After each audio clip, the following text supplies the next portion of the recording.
and today I'm at Westhoughton Cemetery, where there's 19 Commonwealth War Grave commemorations, and I'm going to tell you the story of 5 of them.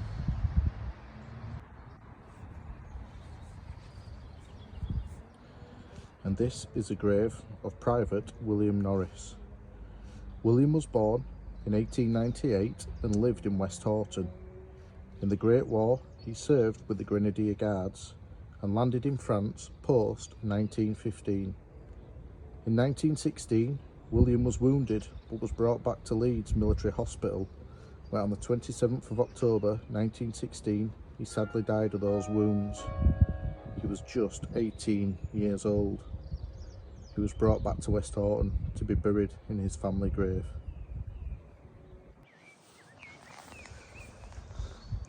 And I'm now by the grave of Private James Kelly. James was born in 1874 and lived in Westhoughton. On the 3rd of December 1914, James landed in France while serving with the Loyal North Lancashire Regiment. In 1915, he was entitled to a wound stripe and awarded the Silver War Badge. On the 24th of November 1918, he died of bronchopneumonia. He left a wife and 4 children behind. He was 44 years old. And this is the grave of leading aircraftsman Fred Gregory. Fred was born in Great Lever in 1883. He lived in Westhoughton with his wife Betsy Ellen.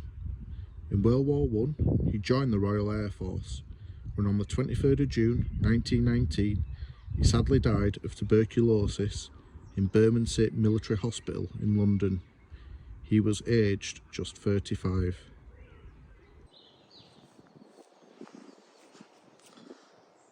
I'm now stood by the grave of Lance Corporal George Gregory. George was born in Westhoughton in 1895. He joined the Gordon Highlanders and landed in France on the 9th of July 1915. In 1916, George was wounded and brought back to Aldershot, England, when on the 19th of August 1916 he died of his wounds, aged just 21. I managed to find a picture of George, which I'll include after this video.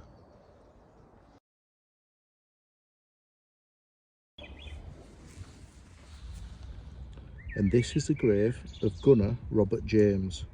Robert was born in Westhoughton. In World War I, he was serving with D Battery, the 73rd Brigade of the Royal Field Artillery. He entered France on the 9th of July 1915. He would see a lot of action, and in May 1916 was wounded with a gunshot to the buttocks, scalp and ankle. He attended various hospitals until he made it back to England and received treatment in the War Hospital in Huddersfield. On the 30th of September 1916, he succumbed to those wounds, aged 32.